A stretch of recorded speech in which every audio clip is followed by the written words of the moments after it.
ورحمۃ اللہ وبرکاتہ۔ الحمد للہ رب العالمین والعاقبۃ للمتقین والصلاۃ والسلام علی رسولہ الکریم۔ فاعوذ باللہ من الشیطان الرجیم، بسم اللہ الرحمن الرحیم۔ لقد کان لکم فی رسول اللہ اسوۃ حسنہ، صدق اللہ العظیم۔ محترم حضرات، میں سیرت رسول اکرم صلی اللہ علیہ وسلم پر سلسلے وار گفتگو کر رہا ہوں، اور آج اس کا 190 سیریل ہے۔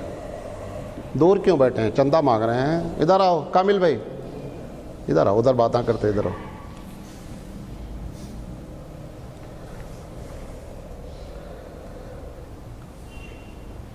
ہم بات یہ کر رہے ہیں کہ اللہ کے رسول صلی اللہ علیہ وسلم نے امت کی تربیت کس انداز میں کی، تو آپ نے حقوق کی نشاندہی کی، اہم کی تو سب کی، ہم اس میں سے مختصراً آپ کے سامنے بیان کیے۔ اور دوسری چیز جو اخلاقی تربیت تھی وہ آپ نے کس انداز میں کی، اس پر ہم بات کر رہے ہیں۔ تو آج ہم بات کرنا چاہتے ہیں کہ اللہ کے رسول صلی اللہ علیہ وسلم نے اپنی امت پر خاص توجہ دی کہ آپس میں ایک دوسرے کے ساتھ رحم اور شفقت ہونی چاہیے، مرسی ہونی چاہیے۔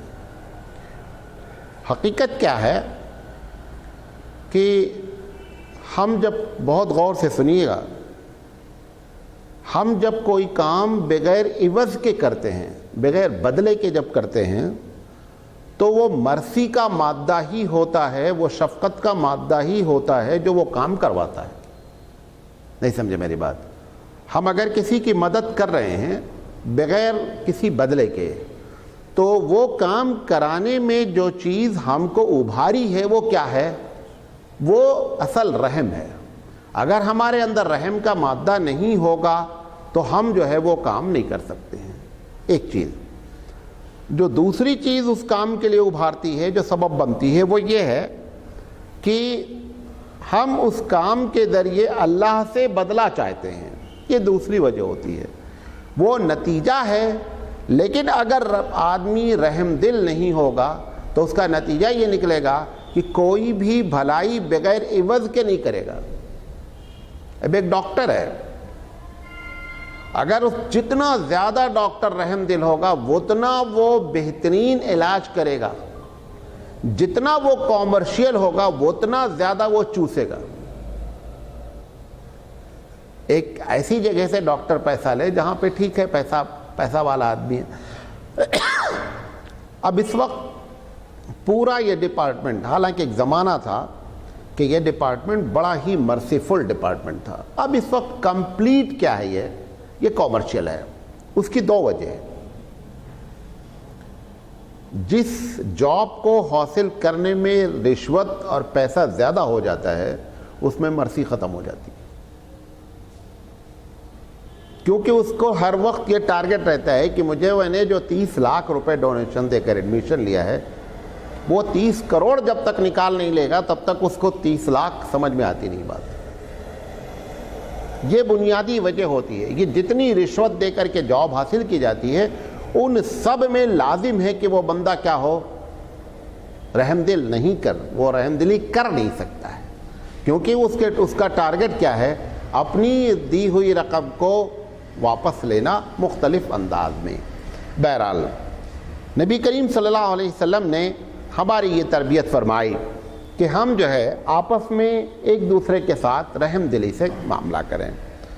آپ نے فرمایا کہ من لم یرحم صغیرنا ولم یوقر کبیرنا فلیس منا، او کما قال۔ آپ نے فرمایا کہ جو لوگ اپنے چھوٹوں پر شفقت نہیں کرتے اور بڑوں کا احترام نہیں کرتے، فلیس منا۔ یہ فلیسا منا بار بار آتا رہتا ہے۔ فلیسا منا کا مطلب یہ ہوتا ہے کہ یہ بندہ ہماری پارٹی کا نہیں ہے۔ ہماری مطلب حضور صلی اللہ علیہ وسلم کا جو مزاج ہے، آپ نے جو امت جس انداز میں لوگوں چاہی ہے دنیا کے سامنے، جب آپ فلیسا منا کہتے ہیں تو مطلب یہ ہوتا ہے کہ اس کا ایک الگ ڈیولپمنٹ ہو رہا ہے مزاج کا، جو ہمارے مزاج سے نہیں ٹکرا رہا ہے، تو وہ حضور کی پارٹی کا آدمی نہیں ہوتا ہے۔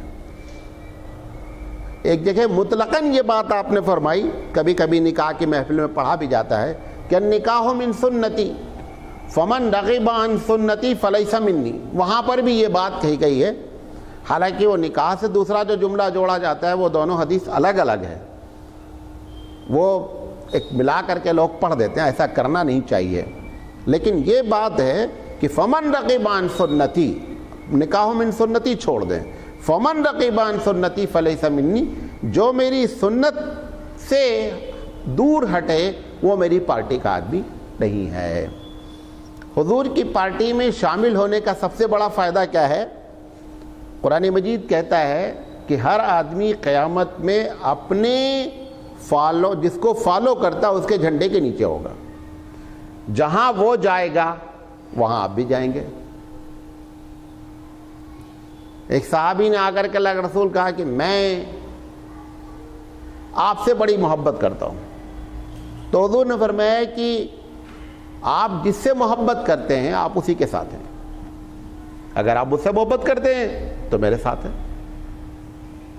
لیکن محبت ہمیشہ جج کی جاتی ہے عمل کے ذریعے، دعویٰ تو بہت ہے، ہمارا بھی دعویٰ بہت ہے، اس دعوے کا ثبوت دیا جاتا ہے کہ آپ اللہ کے رسول کی سنت پر کتنے عمل کرتے ہیں۔ جتنی زیادہ سنت پر عمل ہے اتنا محبت کا پرسنٹیج ہوتا ہے۔ کہنا، نعرے بازی لگا دینا، جھنڈا لگا لینا گھر پہ، وہ سب بہت آسان کام ہے۔ جتنے لوگ جھنڈا لگاتے پہلا کام یہ کرتے ہیں فجر کی نماز میں نہیں آنے کا ہے، وہ جھنڈا ہی تو بچائے گا۔ آپ نوٹ کر لیں، جتنے لوگوں کے گھر پہ جھنڈے لگے ہیں، آپ ان کے محلے کی مسجد میں نماز پڑھ لیجئے، ایک آدمی بھی فجر میں نہیں ہوگا۔ دعویٰ کیا ہے؟ صاحب ہم سب سے بڑے عاشق رسول ہیں۔ عاشق رسول کا مطلب یہ ہوتا ہے کہ اپنی زندگی کی ابتدا کرے رسول کی سنت سے، اللہ کی فرما برداری سے، تب تو حقیقت میں وہ عاشق رسول ہے، ورنہ انگلی کٹا کے مجنوں بہت سے لوگ ہوتے ہیں، اصل مجنوں کم ہی پائے جاتے ہیں۔ اللہ کے رسول نے یہ جو بات فرمائی کہ رحم حقیقت کیا ہے، یہ جو بات میں کہہ رہا ہوں میں اپنی بات سمجھا پاؤں، یہ جتنی صفتیں اللہ کی ہوتی ہیں نا، جو صفتیں اللہ کی ہوتی ہیں، وہ جس صفت کو بھی آپ اپنے اندر اپنانے کی کوشش کریں گے آپ کا کیریکٹر ڈیولپ ہوتا چلا جائے گا۔ یہ ساری صفت کس کی ہے؟ یہ ایک الگ بات ہے کہ اللہ کے لحاظ سے وہ اللہ کی صفت ہے، جیسے وہ حدیث ہے، اللہ کے بخاری کی حدیث ہے کہ آپ نے فرمایا کہ پوری رحمت کو، شفقت کو، مرسی کو ہم نے 100 حصے میں تقسیم کیا۔ اللہ کہتا ہے 100 میں سے 99 تو میں نے رکھی۔ کس نے؟ اللہ نے۔ ایک کو ہم نے پوری دنیا کے ساری مخلوق کو دیا ہے، وہ جو آپ شفقت دیکھتے ہیں، ایک گائے اپنے بچے کو چاٹ رہی ہے، ایک ماں اپنے بچے کو پیار کر رہی ہے، ایک باپ اپنے بچے کو سر پہ بٹھائے ہوئے، وہ 1% پہ پوری دنیا چل رہی ہے، آدم سے لے کر قیامت تک۔ اللہ کہتا ہے، بخاری کی روایت ہے کہ اس 1% کیا نتیجہ ہے۔ اب یقینی بات ہے کہ جس کے پاس 99% ہے اس کی شفقت کا کیا عالم ہوگا۔ اس کی شفقت اگر نہیں ہو اتنی، ہم اسٹارٹ لیتے ہیں صبح کس سے؟ اللہ کی نافرمانی سے۔ اسٹارٹنگ صبح جب اٹھتے ہیں تو سب سے پہلا کام کیا کرتے ہیں؟ فجر کی نماز چھوڑتے ہیں، اسٹارٹنگ لیتے ہیں۔ اگر وہ 99% اللہ شفقت اپنے پاس نہیں رکھے ہو تو معاملہ ہی ختم ہو جائے۔ یقینی بات ہے کہ ایک دیکھیں، آپ نے مجھے گالی دی، 2 جھاپڑ مارا، ہم طاقت نہیں رکھتے آپ کو گالی دینے کی یا مارنے کی، ہم نے صبر کیا، یہ تو ایک مجبوری کا صبر ہے۔ ایک قادر مطلق رب ذوالجلال جو پوری دنیا کو ریموٹ سے چلا رہا ہے، وہ تمام لوگوں کی نافرمانی پر اگر 99% اس کے پاس شفقت نہیں ہو تو دنیا چل ہی نہیں سکتی۔ یہ اس کی شفقت کو لوگ مس یوز کرتے ہیں، پھر وہ کب کہتا ہے کہ وہ املی لہم من کیدی متین، میں ڈھیل بہت دیتا ہوں لیکن پکڑتا ہوں تو بڑا ٹائٹ. وہ ہم اس ڈھیل کو ناجائز سمجھتے ہیں. تو یہ اللہ کی شفقت ہے جو 99% اپنے پاس رکھے ہے. تو میں بتانا یہ چاہ رہا تھا، اصل یہ تو بیچ کی بات آ گئی کہ جتنی اللہ کی صفتیں ہیں، حتیٰ کہ اللہ کی صفت جو ایسی صفت ہے جیسے غصہ ہونا، مطلب اللہ ناراض، غضب، انسان کے اندر بھی وہ صفت اگر غضب کی ہے اور صحیح جگہ استعمال ہو رہا ہے تو وہ غضب اچھا غضب ہے. ایسا نہیں ہے کہ غصہ 100%. کئی مرتبہ آپ کو بتا چکا ہوں کہ ایسے حالات ہو جاتے ہیں کہ اگر آپ غصہ نہیں ہوں گے تو معاملہ ہی نہیں بنے گا. بھائی کوئی آدمی کسی کو مار رہا ہے، آپ وہاں جا کر کے نرمی سے بات کریں، ہنس کے بات کریں کہ دیکھو بھائی مارنا نہیں چاہیے، آپ مارتے بہت بری بات، وہ نہیں رکے گا. وہاں پر آپ کو اپنے غم اور غصے کا اظہار کرنا ہے. تو غصہ اچھی صفتیں جو ہم کہتے ہیں، حالانکہ اللہ کی جتنی صفتیں سب اچھی ہیں. وہ غصہ ہونا بھی کیا ہے، اس کا غضب ہونا بھی کیا ہے، وہ غضب ہونا اس 99% مرضی کے بعد ہوتا ہے.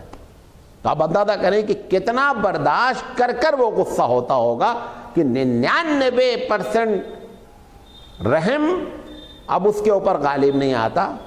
اسی لیے بعض لوگ ہمارے علماء کہتے ہیں گھر کے جمہور کا مسلک نہیں ہے، لیکن ہیں بہت بڑے بڑے لوگ، کہ ایک وقت ایسا ضرور آئے گا قیامت میں کہ جہنم کو اللہ بجھائے گا. حالانکہ قرآن کی بہت سی آیتیں ان کے خلاف ہیں، لیکن ایک طبقہ علماء کا ہمارے پاس شروع سے لے کر آج تک وہ کہتا ہے کہ اللہ کی رحمت جو 99 ہے، وہ 99 رحمت ایک دن ضرور اس جہنم پر کیا آئے گی، غالب آئے گی اور جہنم کو بجھا کے چھوڑے گا وہ. لیکن جمہور کا مسلک یہ ہے کہ جہنم ابدی ہے. واللہ اعلم بالصواب. تو ہم آپ کو بتانا یہ چاہتے ہیں کہ جو اللہ کی صفتیں ہوتی ہیں، جب وہ بندہ اپنے اندر اس صفت کو داخل کرتا ہے، یہ ہم جتنی باتیں کر رہے ہیں سب تقریباً رب کی صفتیں ہیں. رب کی صفت رب کے لحاظ سے ہے، بندے کا بہت معمولی سا. آپ کو بتایا نا کہ وہ 1% میں پوری دنیا چل رہی ہے. تو بندہ جب اس رحم کو اختیار کرتا ہے تو اللہ تعالیٰ بہت خوش ہوتا ہے، کیونکہ یہ اس کی صفت ہے. اچھا، رحم کھانا ان لوگوں پر خاص کر جو معاشرے میں پریشان ہیں، جن کا معاشرے میں ویلو کم ہے. مثال کے طور پر بچہ ہے، بچہ ہر لمحے چاہتا ہے کہ اس کے ساتھ معاملہ کیسا کیا جائے، رحم کا معاملہ کیا جائے. اگر آپ رحم کا معاملہ نہیں کریں گے بچے کی پرورش نہیں ہو سکتی. سوسائٹی میں جو عورتوں کے ساتھ برتاؤ ہے، سب سے زیادہ دوسرے نمبر پر وہ مستحق ہیں کہ ان کے ساتھ رحم اور شفقت کے ساتھ معاملہ کیا جائے. ہم اتنے حقوق بیان کرتے ہیں سب کچھ، اس کے باوجود بھی دنیا میں آج بھی عورت کے ساتھ بہت زیادتی ہوتی ہے، اس میں کوئی دو رائے نہیں ہے. اچھے خاصے پڑھے لکھے لوگ بیوی کو مار دیتے ہیں. حیرت ہوتی ہے اللہ کے رسول کے. آپ اندازہ کریں کہ 1450 سال پہلے اللہ کے رسول نے حیرت ظاہر کی، جبکہ بیوی کو ذبح بھی کر دیتے تو کوئی بات نہیں تھی. اس وقت آپ نے مارنے پر حیرت ظاہر کی کہ مجھے حیرت ہوتی ہے کہ لوگ اپنی بیوی کو کیسے مار دیں. پھر آپ نے فرمایا کہ اسی کو مارنا ہے پھر اسی کو پیار کرنا، یہ دونوں چیزیں کیسے ہو جاتی ہے اکٹھا؟ عجیب بات ہے. آپ نے حیرت کا اظہار فرمایا. تو شریف سب سے بزدل شخص وہ ہوتا ہے جو بیوی پر ہاتھ اٹھاتا ہے. بہت زیادہ مردانگی ہے. کسی جا کر پہلوان سے لڑ کے دیکھو مزہ آئے. ایک ایسی ذات سے جو خود کمزور پیدا ہوئی ہے، اس سے آپ ہاتھ ملا رہے ہیں. میرے ہاتھ ملانا تو جاؤ میدان میں اترو، دیکھو پھر مزہ کیسا آتا ہے. تو یہ بزدلی کی علامت ہے. تو بچے پر رحم، عورت پر رحم. پھر تیسری چیز اللہ کے رسول نے اس وقت بیان فرمائی، غلاموں پر رحم. یہ بھی بیچارہ سوسائٹی میں ایک ایسی مخلوق جس کا کوئی پرسان حال نہیں، خیر اس وقت غلام نہیں ہے. چوتھی چیز جانوروں پہ رحم. یہ وہ لوگ ہیں جو خود سے اپنے آپ کا ڈیفنس کرنے میں قادر نہیں ہیں، یہ ہر وقت ہماری رحم کے محتاج ہیں، لہذا ان کے ساتھ اللہ کے رسول نے اسپیشل رحم کی بات فرمائی۔ پھر والدین جب بوڑھے ہو جائیں ان پر خاص رحم، اور اس رحم کے بدلے میں اللہ نے اتنی بڑی بات فرما دی اپنے رسول کی زبان سے۔ آپ نے فرمایا کہ مجھے حیرت ہے کہ کسی کے والدین یا کوئی دو میں سے ایک بوڑھا ہو گیا اور وہ بندہ ان کی خدمت کر کے جنت نہیں گیا۔ مجھے بڑی تعجب کی بات ہے، ٹکٹ اس کے گھر میں تھا، وہ ٹکٹ لے نہیں سکا۔ تو چونکہ جب وہ بوڑھے ہو جاتے ہیں تو ایسی شکل میں اب وہ زیادہ کس بات کے محتاج ہیں کہ ان کے ساتھ رحم اور شفقت سے بات کی جائے۔ یہاں تک کہ قرآن مجید نے کہا، وہ تو بوڑھے کے علاوہ بھی بات ہے کہ وَلَا تَقُلْ لَهُمَا اُفٍّ، کہ ان سے اف تک مت کہو۔ کوئی بات ان کی ایسی ہے جو آپ سمجھ رہے ہیں کہ ہمارا اس میں نقصان ہو جائے گا، جواب نہیں دیں، اپنا جو کرنا ہے وہ کر لیں، وہ ایک الگ مسئلہ ہے۔ لیکن زبان سے کہنا، الٹ کر جواب دینا، یہ ایک دم ناممکنات میں سے ہماری لسٹ میں ہونی چاہیے۔ جو احترام اللہ کے رسول نے اپنی امت کو والدین کے بارے میں ان کے ساتھ رحمت اور شفقت کی بات فرمائی ہے۔ نبی کریم صلی اللہ علیہ وسلم نے فرمایا، غالباً بخاری یا مسلم کی روایت ہے کہ من لا یرحم ولا یرحم، جو رحم نہیں کرتا تو پروردگار عالم بھی قیامت میں اس کے ساتھ رحم کا معاملہ نہیں فرمائے گا کہ اس بندے نے ہماری اس صفت کا وہاں پر بھی استعمال نہیں کیا، لہذا میں اس صفت کا اب یہاں پر استعمال نہیں کروں گا۔ رسول اکرم صلی اللہ علیہ وسلم کی اگر آپ زندگی دیکھیں، اس کے پہلے بھی یہ بات آپ کے سامنے آئی ہے غالباً کہ پوری زندگی میں آپ نے اپنی ذات کے لیے کسی سے بدلہ نہیں لیا۔ جب کبھی بدلہ لیا، جب کبھی بد دعا دی تو مسلم امت کے لیے، اسلام کے لیے بدلہ لیا گیا ہے، لیکن اپنی ذات کے لیے آپ نے کبھی بدلہ۔ وہ سب کی وجہ کیا ہے؟ کیونکہ آپ سب سے زیادہ رحم دل۔ قرآن مجید نے کسی بھی نبی کے ساتھ غالباً یہ بات نہیں کہی ہے جو اللہ کے رسول کے ساتھ کہی ہے کہ یہ وہ نبی ہے جو بڑا ہی رحیم ہے، بڑی رحمت والا ہے۔ اپنی اس صفت کے ساتھ اس نے استعمال کر دیا ہے کہ یہ نبی، اور پھر قرآن مجید نے دوسری جگہ پہ رحمت للعالمین کہا ہے کہ یہ سب سے زیادہ رحمت والے نبی ہیں، لہذا ہم اس کے امتی ہیں۔ ہم کو چاہیے کہ ہم بھی اس صفت سے دو چار ہوں اور کوشش یہ کریں کہ اپنی عملی زندگی میں اس کو اپنائیں۔ یہ بات رحم کے بارے میں۔ پھر سوسائٹی میں جو بڑی اہم خوبی امت میں اللہ کے رسول چاہ رہے ہیں، وہ چاہتے ہیں کہ عدل اور انصاف ہو، مزاج میں عدل اور انصاف ہو۔ عربی میں عدل کے تو اصل معنی ہوتے ہیں کہ دو چیز کو ایگزیکٹ برابر تقسیم کر دینا، نہ ادھر ڈنڈی مارنا نہ ادھر ڈنڈی مارنا، اس کا نام کیا حقیقت میں عدل، یعنی برابر سرابر کرنا۔ اللہ کے رسول صلی اللہ علیہ وسلم، یہ بھی اللہ کی صفت ہے، یہ بھی عدل کرنا بھی کس کی صفت ہے؟ اللہ کی صفت ہے۔ یہ جو عدل کا معاملہ ہے، یہ اس میں سماجی زندگی بھی ہے، اس میں معاملات بھی ہیں، اس میں قانون بھی ہے۔ تین چیزیں بنیادی طور پہ ہیں۔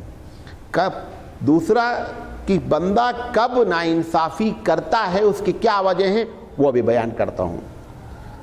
اللہ کے رسول صلی اللہ علیہ وسلم نے جو سماجی زندگی میں، سید سلیمان ندوی ان سب چیزوں پر بہت اچھا لکھتے ہیں۔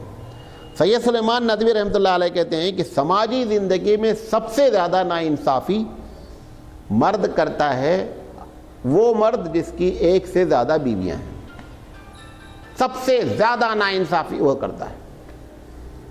قرآن مجید نے ایک جگہ کہا ہے کہ اگر تم انصاف نہیں کر سکتے فَإِن لَّمْ تَعْدِلُوا فَوَاحِدَةً، اگر اے مردوں تمہیں شادی کا شوق ہے شادی کرو، لیکن اگر تم یہ سمجھتے ہو میں انصاف نہیں کر سکتا فواحدتاً، تو ایک پر ہی ڈیپینڈ رہو۔ ایک دوسری جگہ قرآن مجید نے کہا ہے کہ تم ہرگز انصاف نہیں کر سکتے۔ یہ ایک الگ بات ہے کہ میں منع نہیں کر رہا ہوں کہ دوسری شادی نہیں کرو، لیکن اللہ نے لن کا لفظ استعمال کیا ہے کہ لن تعدلا، تم ہرگز انصاف نہیں کر سکتے۔ مولانا تھانوی جیسا آدمی، ان کے بھی دو بیوی تھی مولانا تھانوی کی۔ مولانا تھانوی علیہ الرحمہ نے آخر میں لکھا لیکن میں آپ کو نصیحت کرتا ہوں کہ بابو دوسری شادی نہیں کرنا. اللہ کے رسول سے زیادہ انصاف پسند کون ہوگا؟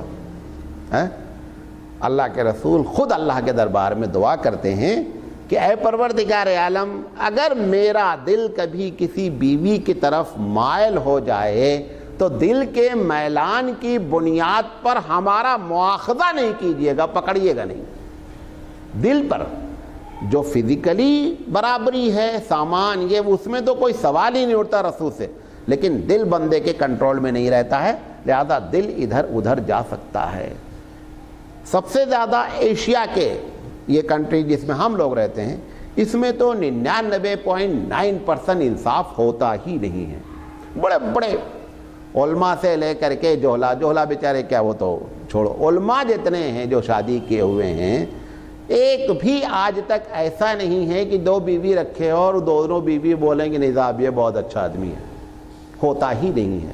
تو سید سلیمان ندوی رحمۃ اللہ علیہ کہتے ہیں کہ اور اسی لیے اللہ تعالیٰ نے اس پوری سماجی زندگی میں صرف اس مسئلے کا ذکر کیا قرآن میں کہ آدمی دوسری شادی کرنے والا انصاف نہیں کر سکتا. لہذا اگر تمہیں یہ ہو کہ انصاف نہیں کر پاؤں گا تو ایک ڈیپینڈ ہو. قیامت میں کچھ گناہ ایسے ہیں کہ لوگ دور سے دیکھ کر پہچانے جائیں گے کہ یہ فلاں ٹائپ کے بندے آ رہے ہیں. سب نہیں، کچھ گناہ ایسے ہیں، اس میں سے ایک یہ ہے جو دو شادی کیے ہیں اور انصاف نہیں کیے ہیں تو قیامت میں جب وہ آ رہے ہوں گے نا تو ان کا ایک سائیڈ جھکا ہوگا. حدیث میں آتا ہے ایسے چلتے رہیں گے. وہ ایسے چلنے والوں کو دور سے معلوم ہو جائے گا کہ یہ بندہ وہ ہے جو دو شادی والا ہے اور انصاف نہیں کیا ہے. دو ایک گناہ کے بارے میں اور بھی ہے، مجھے اس وقت یاد نہیں آ رہا ہے، لیکن قیامت میں کچھ ہی گناہ ایسے ہیں کہ ان کا سائن آدمی کے باڈی پر ظاہر ہوگا کہ یہ بندہ جو ہے وہ انصاف نہیں کیا ہے. تو سب سے پہلی چیز کہاں انصاف کرنا ہے؟ سماجی زندگی میں. تو ایک تو ہو گئی بیوی. دوسری ناانصافی کہاں ہوتی ہے؟ بچوں کے ساتھ ہوتی ہے. ایک تو یہ ہوتا ہے گھر میں 4 بچے 5 بچے 10 بچے ہیں، کسی ایک بچے کی طرف ماں باپ کا میلان دلی زیادہ ہوتا ہے. اچھا اب دلی میلان تو آپ کے کنٹرول میں نہیں ہے، لیکن اب آپ بازار گئے، چپکے سے ایک چاکلیٹ لیا، گھر میں 5 بچے ہیں، جس کو چاہتے اس کو بلایا، دھیرے سے پکڑا دیا، یہ تو گناہ ہو گیا. لہذا سماجی زندگی میں جو دوسرا ہوتا ہے وہ کس کا ہوتا ہے معاملہ؟ بچوں کا. یہ چاکلیٹ کی بات کی، آج کل پراپرٹی کے معاملے میں ہوتا ہے. ایک بچے کے نام ابا نے جو ہے وہ پلاٹ لکھ دیا ہے، ابا تو مر گئے اور سکون یا غارت کر گئے، 2 بھائی لڑ رہے ہیں. بھائی اگر پلاٹ کرنا ہی ہے تو آپ ایسا کریں سب کے نام کریں.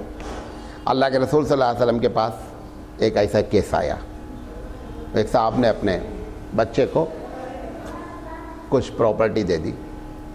بیوی نے کہا کہ اللہ کے رسول کو اس پر گواہ بنا لو. وہ دوسری بیوی تھی، پہلی بیوی کا بچہ دوسرا تھا، وہ ہوشیار تھی. ادھر نے کہا اللہ کے رسول اگر اس پر سیل مار دیے تو یہ صحیح بات ہو جائے گی.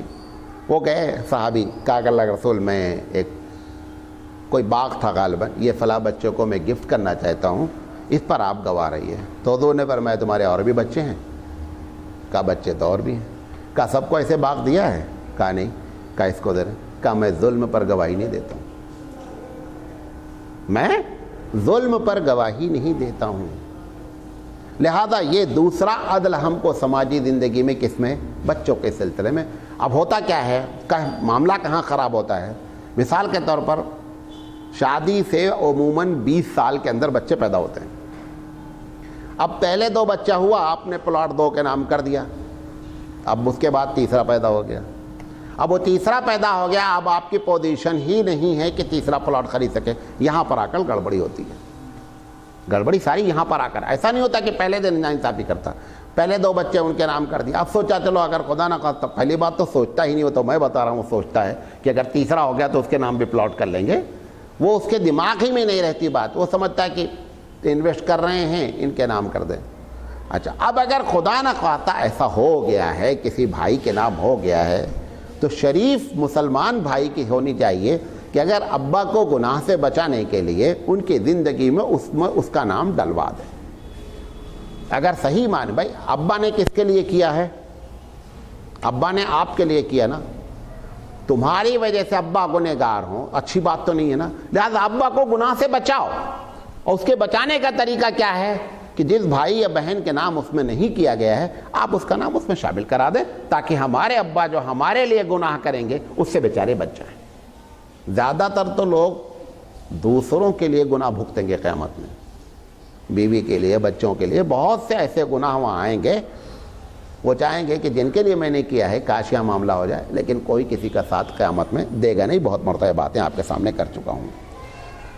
تیسرا انصاف، جہاں پہ جوائنٹ فیملی ہوتی ہے وہاں پر بڑا مسئلہ ہوتا ہے۔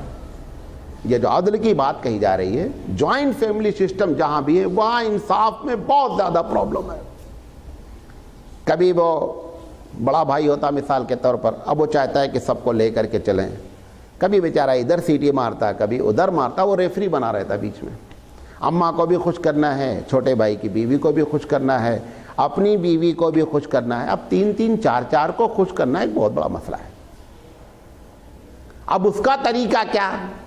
گرچہ آپ کو پسند نہیں ہے لیکن بتا رہا ہوں، اس کا طریقہ یہ ہے کہ اگر جوائنٹ ہی رہنا ہے تو گھر اس طریقے سے ہو کہ ایک دوسرے کا انٹرفیئر نہیں ہو، کم سے کم ہر آدمی کا کمرہ ایسا نکلنے جانا ہے کہ دوسرا والا اس میں سے انٹرفیئر نہیں کرے۔ ایسا ہوتا ہے، کبھی ایسا گھر میں ہو جاتا ہے کہ پرابلم ہوتی ہے کہ اکٹھا ہی رہنا ہے، لیکن جیسے ہی طاقت ہو ویسے ہی کیا کرنا چاہیے؟ گھر الگ کر لینا چاہیے۔ جوائنٹ فیملی سسٹم کوئی اسلامی سسٹم نہیں ہے، اسلام اس کو پسند نہیں کرتا ہے۔ میں اپنے گاؤں کی مثال دیتا ہوں، 130-135 گھر ہیں، پچھلے 40 سال کا ریکارڈ ہے کہ ایک ہی بھائی ایسا ہے 40 سال میں میری زندگی میں کہ وہ دونوں بھائی ایک ساتھ رہے اور مر گئے، الگ نہیں ہوئے، بقیہ سب کو الگ ہونا ہے۔ کب کیسے الگ ہونا ہے؟ لڑ کے الگ ہونا ہے۔ جب دشمنی ہو جائے گی، بدگمانی ہو جائے گی، حسد پیدا ہو جائے گا، اس کے بعد دونوں الگ ہونا ہے۔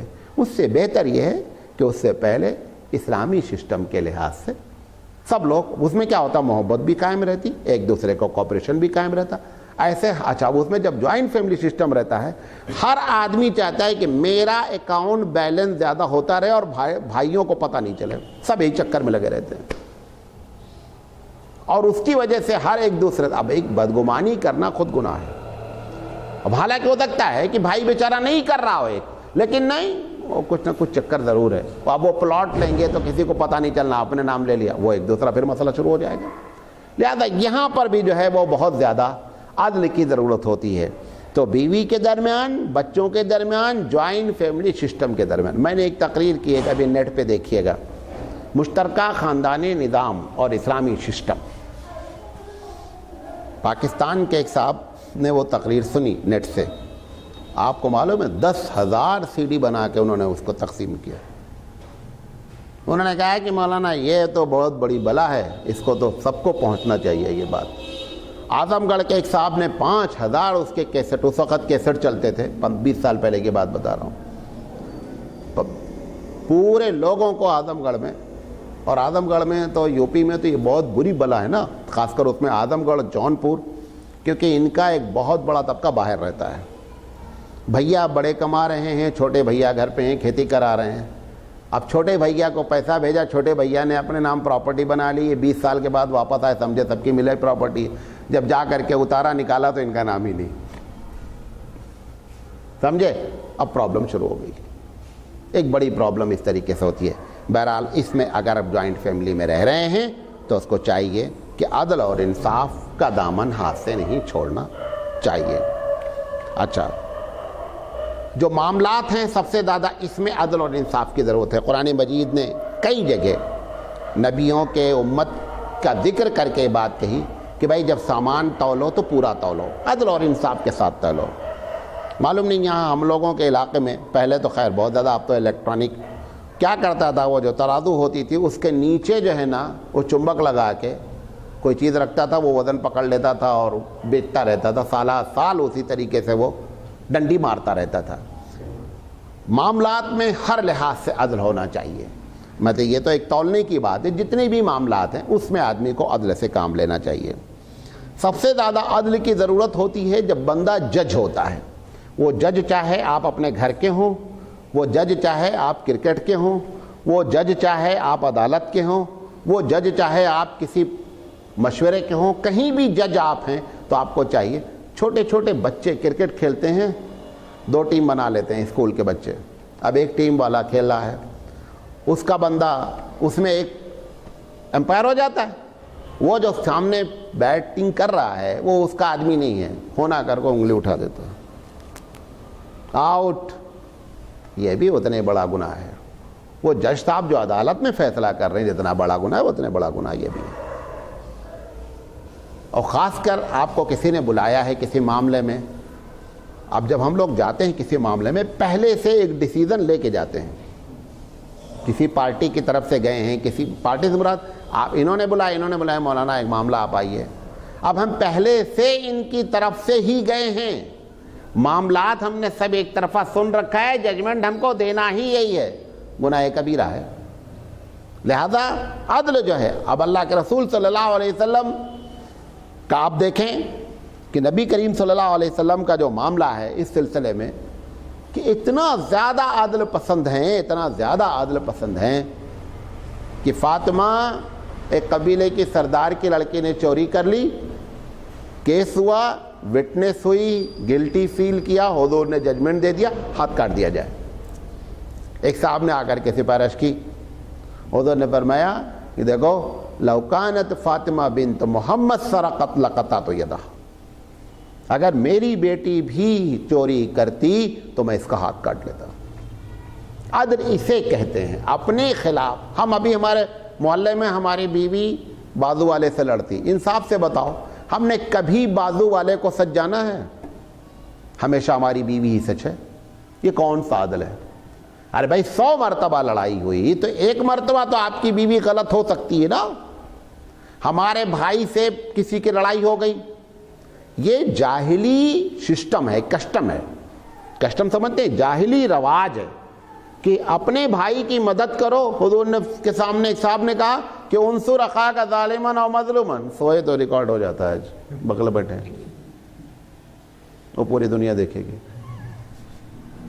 انصر اخاک ظالما او مظلوما، حضور کے سامنے نقل کیا گیا کہ بھائی کی مدد کرو چاہے ظالم ہو اور چاہے مظلوم ہو۔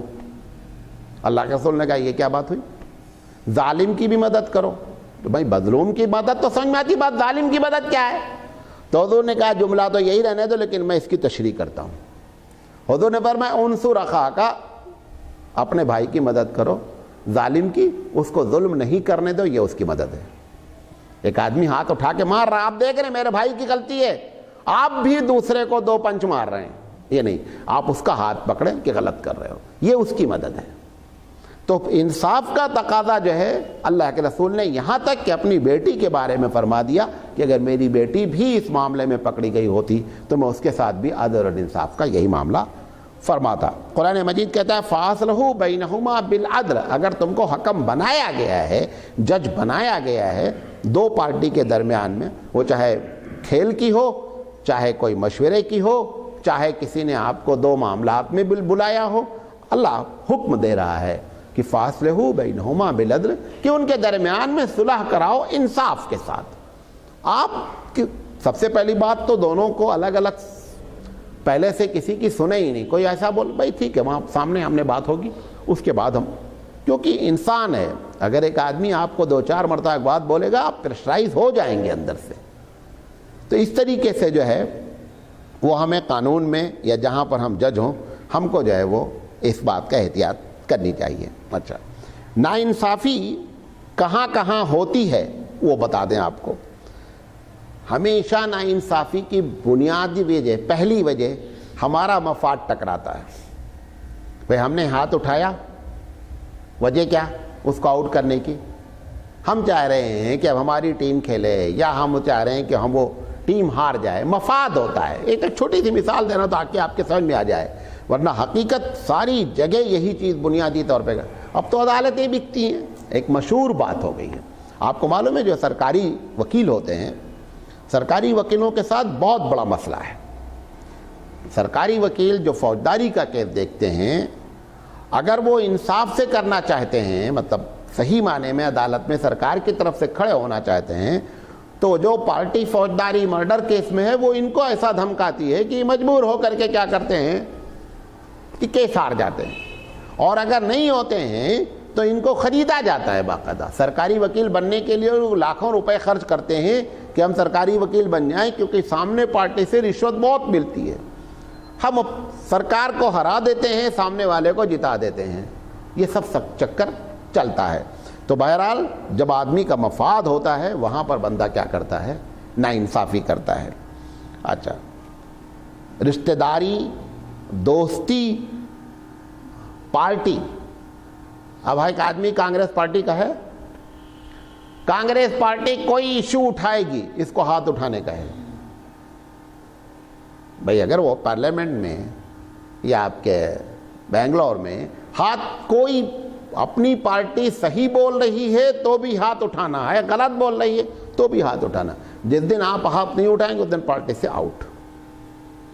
لہذا آپ کو دونوں چیزیں ایک ساتھ سائن کرنی ہے کہ پارٹی کے ہم ہر حال میں کیا ہے وفادار رہیں گے، چاہے پارٹی صحیح کرے چاہے غلط کرے۔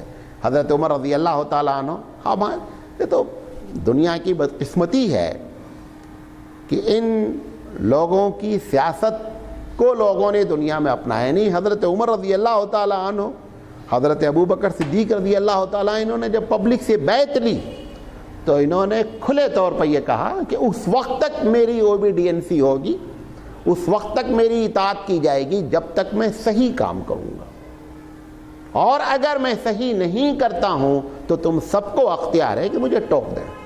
یہ مطلب نہیں ہے کہ امیر المومنین بن گئے ہیں جو چاہیں کریں، جب تک صحیح کریں گے۔ اور آپ ہمارے پاس تاریخ ہے حضرت عمر رضی اللہ تعالیٰ عنہ کی، خاص کر کہ حضرت عمر رضی اللہ تعالیٰ عنہ کو ٹوکا بھری محفل میں تقریر کرتے ہوئے ایک عام آدمی نے۔ حضرت عمر کہتے ہیں کہ لوگوں میری باتیں سنو، اسمعو، سنو، واتیو، اور میری فرما برداری کرو، میں تمہارا امیر ہوں۔ ایک بوڑھا کھڑا ہوتا ہے کہ لا نسمع ولا نطیع، نہ تو تمہاری بات سنیں گے اور نہ تمہاری فرما برداری کریں گے۔ آپ کو معلوم ہے اسلامی حکومت کی بغاوت کی سزا قتل ہے۔ اسلامی حکومت کی بغاوت کی سزا کیا ہے؟ قتل ہے۔ ایک بوڑھا آدمی، سپر پاور اس وقت حضرت عمر تقریباً ہے، سیمی کم سے کم سپر پاور ہیں، اور ان کے سامنے زبان کھول کر بات کر رہا ہے، کہہ رہا ہے لا نسمع، نہ تیری بات سنیں گے، ولا نطیع، اور نہ تیری اطاعت کریں گے۔ حضرت عمر خاموش ہو گئے، بولا کیا بات ہے، کیوں؟ کہا یہ تو کرتا تم نے پہن رکھا ہے، یہ اس کپڑے کا ہے جس میں ہم لوگ بھی شریک تھے، اس جنگ میں سب کو برابر کپڑا ملا تھا، ہمارا کرتا اتنا کپڑے میں اتنا لمبا نہیں ہوا، تم لمبے اس کے باوجود تمہارا کرتا اتنا لمبا ہوا، اس کا مطلب تم نے ہمارے ساتھ چیٹنگ کی ہے، جبکہ تمام فوجیوں کو برابر برابر تقسیم ہونا چاہیے تھا، میرے کرتے کا کپڑا کم، تمہارے کرتے کا کپڑا زیادہ۔ یہ کہاں کی شرافت ہے؟ حضرت عمر رضی اللہ تعالیٰ عنہ نے کہا ٹھیک ہے۔ کہا میرا بیٹا عبداللہ بن عمر بھی شریک تھا، عبداللہ بن عمر کو بلایا، کہا تم صحیح کہہ رہے ہو، ہمارا بھی ٹکڑا ہمارے ابا کا بھی ٹکڑا، دونوں ملا کر کے ہمارے ابا کا ہم نے ٹکڑا بنایا، اس لیے ان کا کرتا لمبا ہے۔ اب بوڑھا وہاں سے کیا کہتا ہے؟ کہو نسمع و نطیع، تمہاری بات سنیں گے، اطاعت بھی کریں گے۔ ابھی آج پیپر میں آیا ہے، آج کے غالباً یا کل کے ڈکن ہیرالڈ میں آیا ہے، 1180 کروڑ روپے، 1180 کروڑ روپے سونیا گاندھی کے اوپر 3 سال میں خرچ ہوا ہے، جبکہ وہ صرف ایم پی ہیں اور کچھ نہیں ہے۔ ابھی نریندر مودی نے اعتراض کیا ہے کہ 1180 کروڑ روپے آئے، بہت کلیئر لکھا ہے اس نے کہ میں پوچھنا چاہتا ہوں کہ یہ سرکار کا پیسہ کہاں سے آیا؟ جس جہاز سے انہوں نے فورن کا سفر کیا وہ صرف پرائم منسٹر اینڈ پریزیڈنٹ کو الاؤ ہوئے، باقی کسی کو نہیں الاؤ، جبکہ وہ سارے کے سارے جو ہے وہ جہاز ان کے لیے استعمال کیے گئے۔ اتنا خرچہ کہاں سے آیا؟ پوری کرپشن کی لسٹ ہے۔ یہ تو پھر بھی رب کا فضل ہے کہ ملک چلتا ہے، ورنہ جس لحاظ سے سیاستدان کرپشن کر رہے ہیں اس کو 5 دن میں بیٹھ جانا چاہیے۔ کرپشن اتنا بڑا معاملہ پہنچ، کیوں؟ ساری چیزوں کو کنٹرول کرنے والی چیز رب کا خوف ہے، وہ کنارے ہو چکا ہے، پوری دنیا نے اس کو کیا کر دیا ہے؟ کنارے کر دیا ہے۔ لہذا دنیا میں جو کچھ بھی شرارت ہو رہی ہے اس کی واحد وجہ کیا ہے کہ اللہ کا خوف ہمارے دماغ سے نکل گیا ہے۔ جس کے اندر جتنا اللہ کا خوف ہوگا وہ اتنا وہ عدل اور انصاف سے کام کرے گا، نہ وہ پارٹی دیکھے گا، نہ وہ بھائی چارگی دیکھے گا، چاہے وہ بیوی کا مسئلہ ہو چاہے بھائی کا مسئلہ ہو، ہر جگہ وہ انصاف کی بات کرے گا۔ تو ناانصافی میں یہ چیزیں کیا ہوتی ہیں؟ پارٹی رکاوٹ ہوتی ہے، دوستی رکاوٹ ہوتی ہے، رشتہ داری رکاوٹ ہوتی ہے، کبھی کبھی دشمنی بھی رکاوٹ ہوتی ہے۔ مطلب کوئی آدمی ہمارا اینٹی ہے، اب ہم اس کے خلاف فیصلہ کرتے ہیں، یہ بھی ہر معاملے میں ہوتا ہے۔ اچھا، کبھی کبھی ترس کھا کے ناانصافی کرتے ہیں، نہیں سمجھے میری بات؟ ایک بات سمجھ میں آ گئی؟ اب وہ سامنے والا محتاج ہے یا غریب ہے، ترس اس کے اوپر رحم دل آپ ہو کر کے آپ نے کیا کر دیا؟ ناانصافی کی۔ اللہ سے زیادہ کوئی انصاف پسند نہیں ہے۔ یہ جو کیا کہتے ہیں مرسی کی اپیل کی جاتی ہے پریزیڈنٹ کے پاس، ایک آج سپریم کورٹ نے ڈیسیزن دے دیا کہ صاحب یہ مجرم ہے، اس کو پھانسی کی سزا ہونی چاہیے۔ اب اس کے اوپر رحم کی اپیل داخل ہوتی ہے اور پریزیڈنٹ کیا کر سکتا ہے کہ اس کو چاہے تو معاف کر دے۔ آپ کو معلوم ہے پھولن دیوی کے اوپر بے شمار کیس تھے یو پی میں، ڈکیتی کے، مرڈر کے، ملائم سنگھ نے ایک بک سب کو کیا کر دیا؟ اٹھا کر کے معاف کر دیا۔ ہمارے پاس اسلامی لحاظ سے کیونکہ جس نے قصاص کی بات کہی ہے کہ قاتل کو قتل کرنا چاہیے، وہ 99% رحم دلی ہونے کے باوجود یہ ججمنٹ دے رہا ہے۔ یہ کیسے ممکن ہے کہ آپ رحم دل ہو کر کے اللہ کے خلاف فیصلہ کریں؟ اس کا مطلب یہ ہوتا ہے کہ ہم اللہ سے زیادہ رحم دل ہیں۔ اس رحم دلی ہونے کے باوجود اس نے کہا ہے کہ قاتل کی سزا کیا ہے؟ قتل ہے، لہذا قتل۔ تو ناانصافی کی ایک وجہ کبھی کبھی رحم دلی بھی ہوتی ہے۔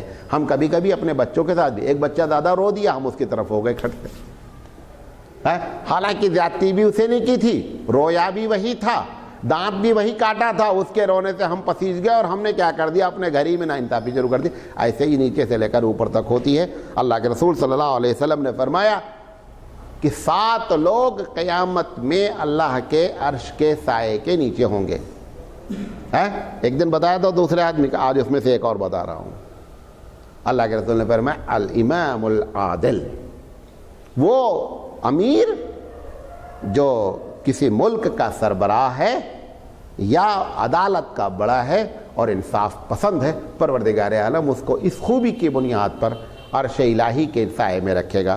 اللہ تعالیٰ سے دعا ہے کہ اللہ تعالیٰ ہم لوگوں کو نیک بنائے اور نبی کریم صلی اللہ علیہ وسلم کی صحیح معنی میں امت ہونے کا ہم کو شرف عطا فرمائے۔ وآخر دعوانا الحمدللہ رب العالمین۔ سبحان اللہ و بحمدہ، سبحانک اللہم و بحمدک، اشہد ان لا الہ الا انت، استغفرک و اتوب الیک۔